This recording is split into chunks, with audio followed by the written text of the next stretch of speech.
एक घना और शांत जंगल था जहां तरह तरह के पक्षी रहते थे। इस जंगल में कबूतरों का एक बड़ा झुंड भी रहता था। सभी कबूतर आपस में मिलजुल कर रहते, दाने चुगते और खुशी खुशी अपना जीवन बिताते। लेकिन इस झुंड में एक कबूतर ऐसा था जो सबसे अलग दिखता था, उजला कबूतर। उसकी सफेद चमचमाती पंखों वाली सुंदरता देखते ही बनती थी। उजले कबूतर को अपनी इस खूबसूरती पर बहुत घमंड था। वो कभी किसी और कबूतर के पास नहीं बैठता था। अगर कोई कबूतर उसके पास बैठने की कोशिश करता तो वो तुरंत ताना मारता, अरे दूर हटो जरा, तुम्हारे गंदे पंख मेरी चमचमाती सफेदी को खराब कर देंगे। बाकी सारे कबूतर ये सुनकर चुपचाप पीछे हट जाते। कोई कबूतर उससे बातें करने की कोशिश करता तो वो मजाक उड़ाते हुए कहता, अरे वाह, तुम मुझसे बात करोगे? पहले जाकर अपने पंख धोगो, फिर बात करना। उसकी ये बातें सुनकर सारे कबूतर उदास हो जाते। धीरे धीरे सबने उससे दूर रहना ही बेहतर समझा। बाकी कबूतर दिन भर मेहनत करके दाना लाते, मिल बांट कर खाते, लेकिन उजला कबूतर दाना लाने कभी नहीं जाता। वो किसी ऊंची डाल पर बैठकर अपने पंखों को संवारता और अपने आप को आईने की तरह साफ तालाब में निहारता।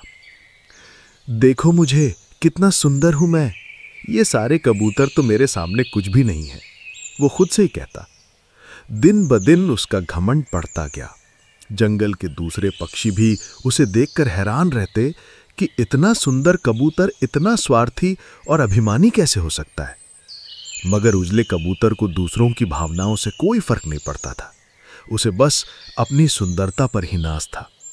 बाकी कबूतर कभी कभी आपस में बातें करते, काश उजला कबूतर थोड़ा विनम्र हो जाता तो हम सब साथ मिलकर रहते।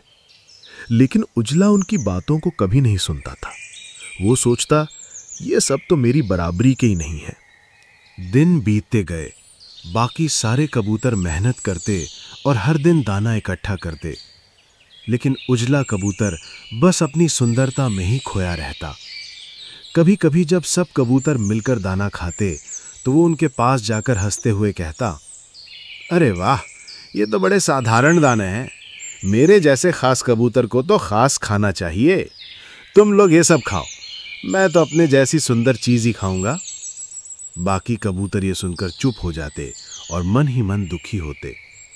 किसी ने कभी उजले कबूतर से कुछ नहीं कहा, क्योंकि वे सब शांत और दयालु थे। एक दिन एक छोटा सा कबूतर साहस करके उसके पास आया और बोला, भाई, तुम भी हमारे साथ दाना चुग लो, सब मिलकर खाते हैं। उजला कबूतर हंस पड़ा और मजाक उड़ाते हुए बोला, तुम्हारे साथ खाऊंगा? अरे छोटे, मेरे पंख तुम्हारे पंखों से इतने ज्यादा चमकीले हैं कि तुम्हारी छाया भी मेरे पास आने लायक नहीं। उसकी ये बात सुनकर छोटे कबूतर की आंखों में आंसू आ गए। बाकी कबूतरों ने उसे दिलासा दिया, लेकिन सबके मन में अब गुस्सा और दुख दोनों बढ़ गए। उजले कबूतर की आदतें इतनी खराब हो गईं कि वो अब कभी भी झुंड के पास नहीं जाता। दाना इकट्ठा करना तो उसने पूरी तरह छोड़ ही दिया था। वो बस ऊंची डाल पर बैठा अपनी सफेदी की तारीफ करता और सोता रहता। उसका घमंड इतना बढ़ गया था कि वो सोचता, मुझे किसी की जरूरत नहीं है, मैं सबसे खास हूं, ये सब मेरी बराबरी ही नहीं कर सकते। लेकिन बाकी कबूतर धीरे धीरे उससे पूरी तरह दूर हो गए। अब वो अकेला रह गया था, लेकिन उसे ये अकेलापन महसूस नहीं होता था। उसे लगता था कि अकेले रहना ही उसकी शान है। जंगल के अन्य पक्षी अब उजले कबूतर को देखकर उदास हो जाते। उन्हें समझ नहीं आता था कि वो इतना घमंडी क्यों है, मगर कोई उससे उलझता नहीं, क्योंकि सब जानते थे कि वो उनकी बात नहीं मानेगा। उजला कबूतर अपनी दुनिया में खोया हुआ था। उसे आने वाले खतरे की जरा भी भनक नहीं थी। एक दिन सुबह सुबह जंगल में अचानक हलचल मच गई। हवा में धुएं की गंध फैल गई। सभी पक्षियों ने देखा कि जंगल के एक हिस्से में आग लग गई है। आग तेजी से फैल रही थी और सब ओर अफरा तफरी मच गई। सारे कबूतर अपने अपने घोंसलों से बाहर निकलकर इकट्ठा हुए। सबसे पहले उन्होंने मिलकर अपने अंडों और बच्चों को सुरक्षित जगह पहुंचाया। फिर सभी ने मिलकर फैसला किया कि वे आसमान की ओर उड़ जाएंगे और पास के जंगल में जाकर दाना और पानी ढूंढेंगे। बाकी कबूतर जोर जोर से बोले, चलो सब लोग जल्दी उड़ चलें, वरना आग और फैल जाएगी। सारे कबूतर एक साथ उड़ गए, लेकिन उजला कबूतर अपनी आदत के कारण धीरे धीरे उठा। वह कई दिनों से दाना नहीं ला रहा था और इतना आलसी हो गया था कि तेज उड़ान भी नहीं भर पा रहा था। उसने बाकी कबूतरों को आवाज लगाई, अरे रुको, मुझे भी साथ ले चलो। लेकिन बाकी कबूतर उसकी ओर पलटकर बोले, तुम तो सबसे खास हो ना, तुम्हें हमारी क्या जरूरत है? तुम अपनी चमचमाती सफेदी के दम पर खुद ही सब कर लोगे। ये सुनकर उजला कबूतर हक्का बक्का रह गया। उसने घबराकर कहा, नहीं नहीं, मैं अकेला नहीं कर पाऊंगा, कृपया मुझे छोड़कर मत जाओ। लेकिन कोई भी कबूतर उसकी मदद करने नहीं रुका। सब अपने लिए उड़ गए। उजला कबूतर अब बिल्कुल अकेला था। आग की लपटें धीरे धीरे उसकी ओर बढ़ रही थीं। वह घबराकर आसमान की ओर उड़ने लगा, लेकिन उसकी उड़ान कमजोर थी। कई बार नीचे गिरा और मुश्किल से ऊपर उठा। इस बीच उसे अपने सारे ताने और मजाक याद आने लगे। उसे एहसास हुआ कि उसने सबका दिल दुखाया है और अब सबने उसे अकेला छोड़ दिया है। काश मैंने सबके साथ अच्छा व्यवहार किया होता, आज मैं अकेला न होता, उसने दुखी होकर सोचा। उजला कबूतर किसी तरह आग से बचकर पास के जंगल के किनारे पहुंच गया।